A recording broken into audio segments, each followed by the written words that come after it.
Taste the Daily. Rajeswari Priya என்னன்னா கூட்டணி தர்மங்கிருமன்ல என்னென்னமோ இப்பெல்லாம் சொல்றாங்க. ஆனா எடப்பாடி கே பழனிசாமி அவர்கள் சுற்றுப்பயணம் போனார். அப்ப வந்து ரெண்டு விஷயத்த சொன்னார். ஒன்னு, அதிமுக கூட்டணியில நிறைய கட்சிகள் வந்து சேரும், பலம் வாய்ந்த மிகப்பெரிய கூட்டணியா நாங்க அமைவோம்னாரு.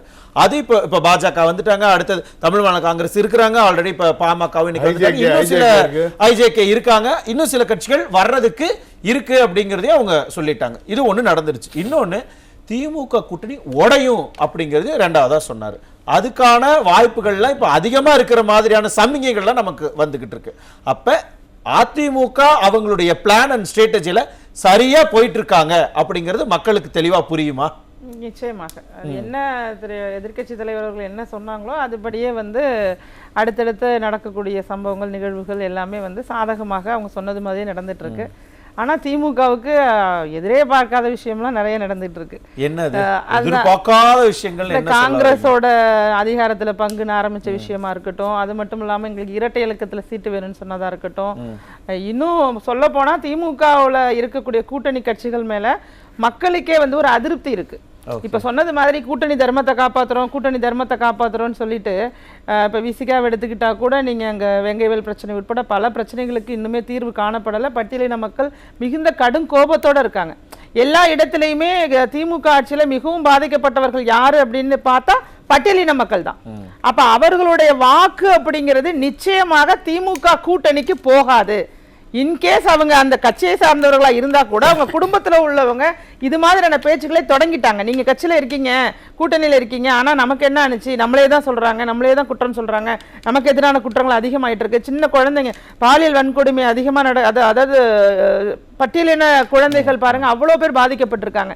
இதெல்லாம் பேசுறதுக்கோ அல்லது அவரோட ஃபண்ட் அவங்களுக்கு சரியான முறையில ஆதிதிராவிடர்கள் ஒதுக்கப்பட்ட நிதி அவங்களுக்கு சரியான முறையில போயிருக்கா, இது மாதிரி நிறைய கேள்விகள் நிறைய இருக்கு. தூய்மை பணியாளர்களே நிறைய பேர் அதையுமே மென்ஷன் பண்ணி பேச தொடங்கியிருக்காங்க. மக்கள் பிரச்சனைகள் ஒரு பக்கம். ஆமா, மக்கள் பிரச்சனைகள் கூட்டணி அப்படின்னு அவங்க சொல்லிட்டு தலைப்பு போட்டுட்டு இருந்தாலும் அந்த மக்கள் அங்க உள்ள கட்சி சார்ந்தவர்கள் கூட அதிமுக கூட்டணிக்கு வாக்களிக்கிறதுக்கான வாய்ப்பு இருக்கு. ஓகே.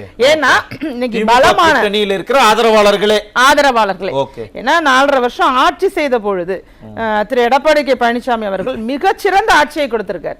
அவங்க எல்லாருக்குமே தெரியும் நமக்கு என்னென்னலாம் சொன்னாங்களோ அதை கரெக்டா செஞ்சாங்க. இப்ப பிரச்சனை என்னன்னா திமுக பிரச்சனை ஏமாற்றி ஆட்சிக்கு வந்துட்டாங்க அப்படிங்கிற ஒரு இடம் திமுகவுக்கு சுத்தி இந்த கர்மா மாதிரி சுத்திட்டு இருக்கு. ஏமாற்றி பொய் வாக்குறுதிகளை கொடுத்து வந்துட்டாங்கிற இடத்துல அவர்களுடைய அந்த எதிர்ப்பலை அதிகமாக இப்ப வந்து கணக்கு தான், எல்லாமே கால்குலேஷன் தான். நீங்க சொன்னபடி இப்ப சகோதரர் சொன்னாங்க கட்சி பிரிஞ்சுட்டு, அதெல்லாமே எல்லாருக்குமே தெரியும், ஒன்னும் புதுசா சொல்ல போறது இல்ல. இது கட்சி பிரிஞ்சுட்டு பிரியலைங்கிறதற்கெல்லாம் தாண்டி இது ஒரு கால்குலேஷனா தான் நம்ம பார்க்கணும். அது உட்கட்சி பிரச்சனை அப்படிங்கிறது இருந்தாலும் மருத்துவர் ராமதாஸ் ஐயா அவர்களுமே இந்த கூட்டணிக்கு வருவார் அப்படின்னு எல்லாருமே நம்புறோம். ஏன்னா இன்னைக்கு வந்து திமுகவை துரத்தி அடிக்கணும், திமுகவை விரட்டி அடிக்கணும். அந்த ஒற்றை புள்ளி நீங்க சொன்னது போல அந்த ஒற்றை புள்ளி அப்படிங்கிறது திமுகவை நம்ம இங்க இருக்கவே விடக்கூடாது. இப்ப கனவு என்னன்னு கேக்குறாங்கல்ல திமுக காரவங்க, நானும் கமெண்ட் செக்ஷன்ல போய் பார்த்தேன், திமுக இல்லாத தமிழகம் தான் எங்களோட கனவுன்னு போடுறாங்க. அப்ப அந்த இடத்துக்கு நாம எல்லாருமே சேர்ந்து பார்க்கும்போது திமுக இந்திய அலையன்ஸ் வந்து பாஜக எதிர்ப்புங்கிற புள்ளியில எல்லாரும் ஆம் ஆத்மியில இருந்து காங்கிரஸ்ல இருந்து மம்தா பானர்ஜி பல்வேறு முரண்பாடுகள் இருந்தாலும் கொள்கை ரீதியான பிரச்சனைகள் இருந்தாலும் ஒன்று கூடி ஒருத்தரை வீழ்த்தணுங்கிறதுல எல்லாருமே இப்ப நான் உட்பட உறுதியா இருக்கேன். இப்ப அந்த இடத்துக்குள்ள தான் நம்ம நின்னு பாக்குறோம். அரசியல நம்ம அப்படித்தானே ஒரு கால்குலேஷன் தானே. இப்ப இத்தனை % தனிச்சு இருக்கும் போது 23% எதிர்ப்புங்கிற புள்ளியில அதிமுக கூட்டணி இன்னும் பலம் அடைஞ்சிட்டே இருக்கு, மிகுந்த பலம் அடைஞ்சிட்டு இப்ப ஆல்மோஸ்ட் இந்த பெர்சன்டேஜ் எல்லாமே தமிழ் மாநில காங்கிரஸ் இருக்காங்க, அவங்களோட பெர்சன்டேஜ், பாஜகவோட பெர்சன்டேஜ், அப்புறம் எதிர்ப்பலையோட பெர்சன்டேஜ், நிச்சயமா திமுகவை எதிர்ப்பலை இருக்குல்ல அதோட பெர்சன்டேஜ் 10ல இருந்து 15% இன்னைக்கு.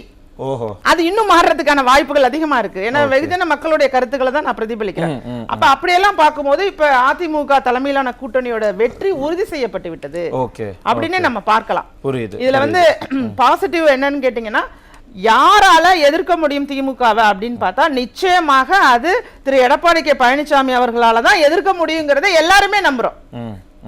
எதிராக இருக்கக்கூடிய அனைவருமே அவர்களால மட்டும்தான் முடியும் அந்த விஷயங்கிறதுனாலதான் இப்ப அடுத்த கட்சி அண்ணன் அவர்கள் சொன்னது போல தேமுதிகவும் வர்றதுக்கான வாய்ப்புகள் அதிகமா இருக்கு. நாளை மறுநாள் இன்னும் மற்ற கட்சிகளும் வருவதற்கான வாய்ப்புகள் இருக்கு.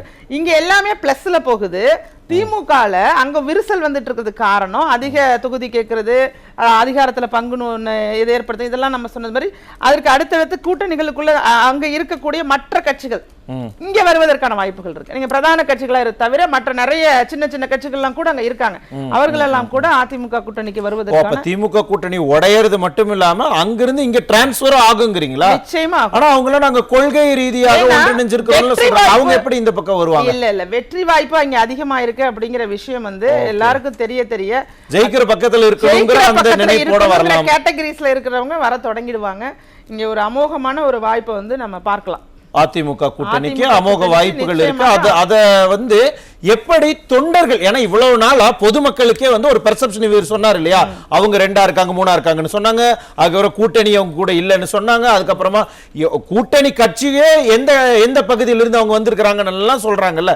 இந்த மாதிரியான பெர்செப்ஷன் இப்ப இந்த 2026 தொடங்குனதுக்கு பிறகு அது அப்படியே அதிமுகக்கு ஆதரவு அப்படிங்கிற அந்த அலையை நோக்கி போகுது அப்படின்னு எடுத்துக்கலாமா? இதை பார்க்க உறுதியாக அதாவது இதெல்லாம் சொல்ல எந்த அளவுக்கு வந்து மக்கள் மத்தியில இந்த மாதிரி ஒரு டாக் இருந்துச்சோ இப்ப சுனாமி மாதிரி மாறிட்டு அதிமுகவுக்கான பலம் அப்படிங்கிறது ஒரு சுனாமி அலை மாதிரி இப்ப மாறிட்டு இருக்கு. நிச்சயமாக அது ஒரு மிகப்பெரிய அலையாக மாறி மக்கள் மத்தியில அதிமுக அப்படிங்கிறது தான் அடுத்த ஆட்சிக்கு வரப்போகுதுங்கிற எண்ணம் வந்து 2026 பிறந்த உடனே வந்துட்டு.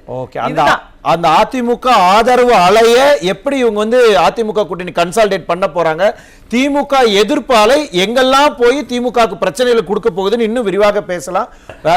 ரொம்ப சுருக்கமா இறுதி கருத்து வச்சிருங்க. இதே போல அதிமுக கூட்டணி முன்னேறிக்கிட்டு இருக்கு, திமுக கூட்டணி ஏதோ ஒரு இடத்துல ஒரு தேக்கம் அடைஞ்ச மாதிரியான ஒரு நிலை தானே மக்களுக்கு போய் சேருது. உண்மையிலுமே அந்த தேக்கம் தானா? அந்த தேக்கம் என்ன மாதிரியான பாதிப்புகளை திமுக கொடுக்கும்? இப்ப கம்யூனிஸ்ட் கட்சி பாத்தீங்கன்னா கூட்டணியில இருக்கும் போதே திமுக மேல விமர்சனம் வைக்க தொடங்கினாங்க. நம்மளே பார்த்தோம். வாக்குறுதிகளை வந்து 90% நிறைவேற்றிட்டோன்னு எப்படி போய் சொல்றீங்க, உங்களுக்கு கணக்கு தெரியாதா அப்படிங்கறதெல்லாம் யார் சொன்னா? கம்யூனிஸ்ட் கட்சிகள் என்ன சொன்னாங்க? ஏன்னா விவசாயிகளை பேச அன்முகம் விவசாயிகளை வந்து விவசாயி மேல குண்டாஸ் போட்டது திமுக ஆட்சி தான்.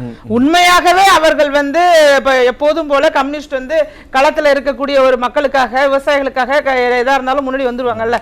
அப்படிப்பட்ட ஒரு கட்சியாக இருந்தால் இன்னைக்கு திமுக அவங்க முன்னாடியே வெளில வந்திருக்கணும்.